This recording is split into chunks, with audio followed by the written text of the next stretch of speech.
appointment in Waqf Council and Waqf Board is concerned, the government will not make any appointment till the next date of hearing. Union is agreed. Now we have no issue to pass we have no need to pass the interim order and issue the notice and give 7 days time to the Union of India to file the counter affidavit. Legal battle will continue to ensure that this act, against this act will continue. Central government has clearly stated that they will not constitute Central Waqf Council.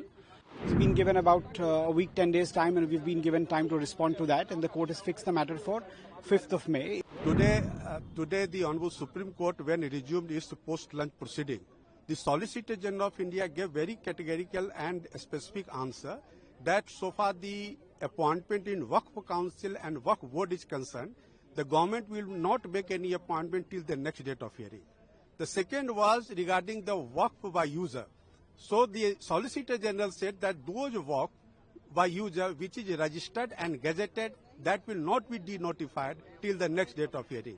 Meaning thereby rest of the provisions of the amendment of Waqf Act 2025 will continue and it will be given effect by the government. What the Solicitor General submitted, do you think it's some kind of a back step?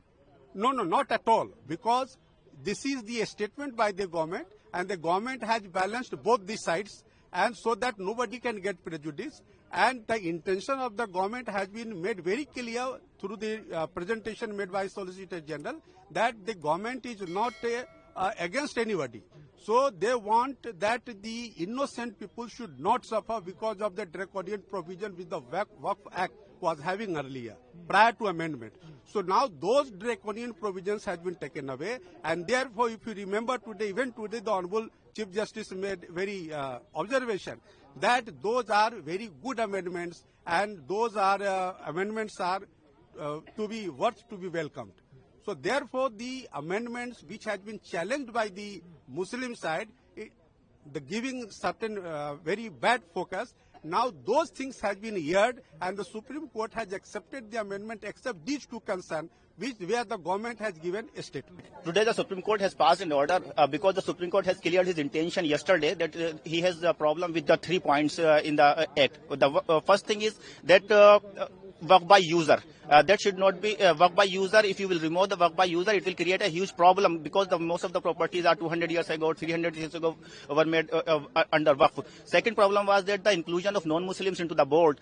Third problem was that the collector was given an immense power that he can overrule the decision of the board. This was the problem, and Supreme Court says we are going to stay the act on these 3 points. And now today the Union of India has accepted that they will not touch these 3 points.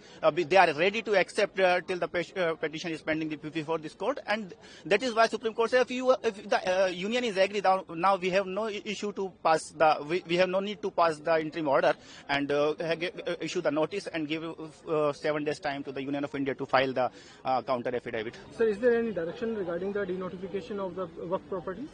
Yeah, it was the Union of India already submitted that they will not denotify any property either by use or by registration as a government property, or it's not a Waqf property. It will continue as Waqf property. And what about the appointment of board members and council? Yeah, they will not. Union of India submitted in the court that they will not appoint a single member. They will not. The collector will not take any single action. Let us be very careful.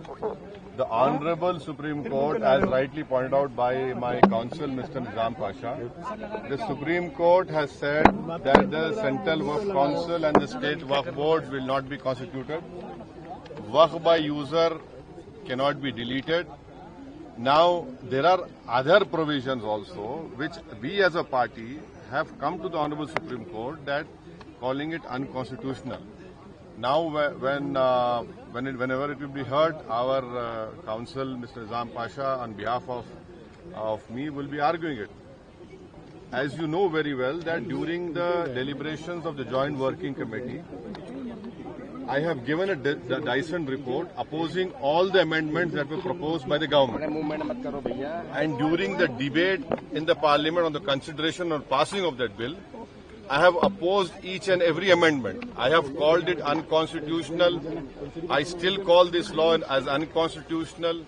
as violating the fundamental rights of Article 14, 15, 25, 26 and 29. So our legal battle will continue to ensure that this act, against this act will continue.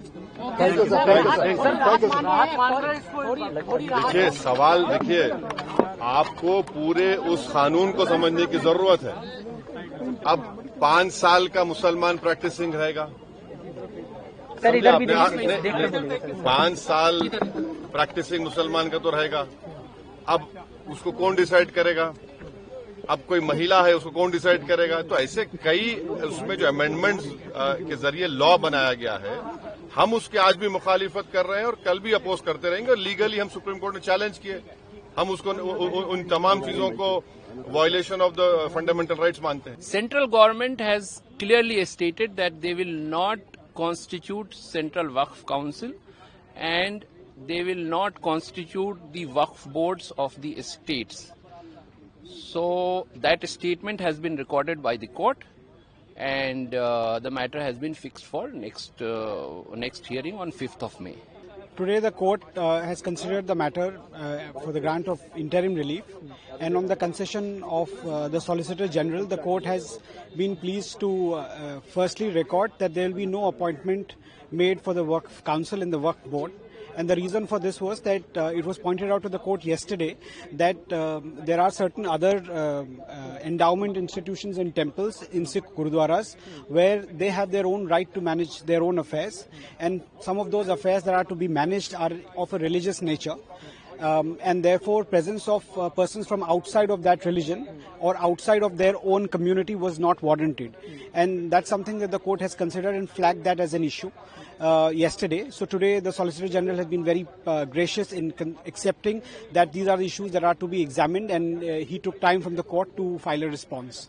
So he's been given about a week, 10 days time, and we've been given time to respond to that, and the court has fixed the matter for 5th of May. In addition to that, there were concerns about Waqf by user being abused in the meanwhile.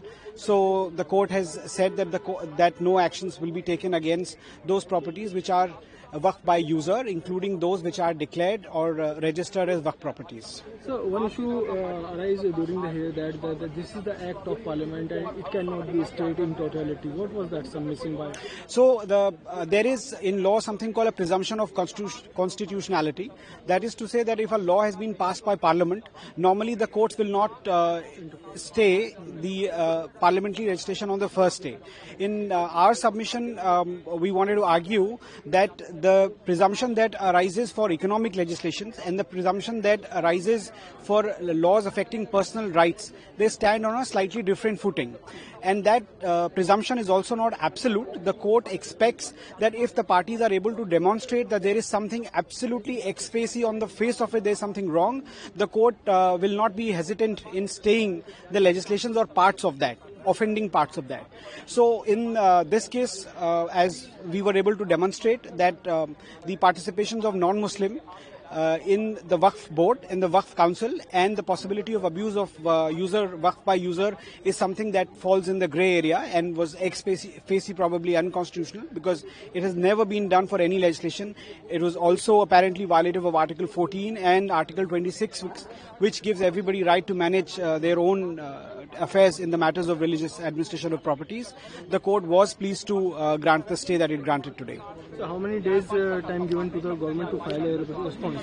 It will have to be seen in the final order, but I think it's about 7 to 10 days, and the court has fixed it for 5th of May. So that gives some time to government to file a response and some time to us also to respond to that. In addition to that, there were certain other petitions challenging the vires of the 1995 Waqf Act also. On that also the court has given time to the parties to respond. Some of the states also were willing to file their reply, so the court would consider that as well.